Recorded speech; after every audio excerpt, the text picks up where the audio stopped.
My name's Chef Christopher Colon. I'm the executive sous chef of research and development. So talk a little about what the process was when you guys heard The Last of Us was going to be part of Halloween Horror Nights.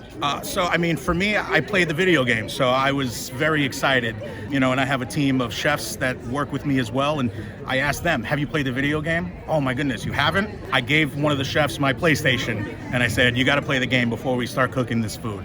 I want you as excited as I am to be able to create, so we could match each other, creatively, and just to be excited about the game and the food. So I actually went back and played, part 2 as well, and see if we could kind of pull anything together that might be a detail that as a gamer you would get, but maybe not your everyday someone, right? It's understandable for someone to get, but if you played the game, you're like, oh, they did that. That's really cool, because I remember that one scene in the game where this happened, and that's what they're using it for. And can you talk a little about what you guys are showing here today?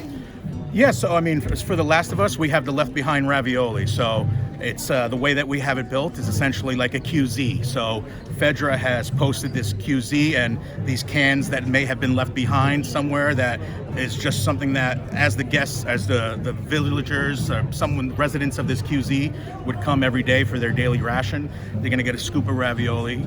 And there's cordyceps, there's mushrooms, there's everything growing. So we have enoki mushrooms inside of it as well. We made a mushroom emulsion. So we try to put a little bit of mushroom in everything as well. And as you see in the can, the mushrooms are kind of overflowing it.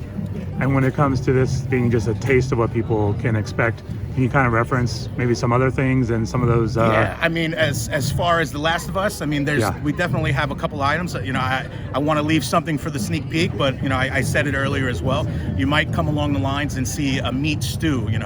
Maybe from places that could have been cannibals and had to cook their dead in order to support the people.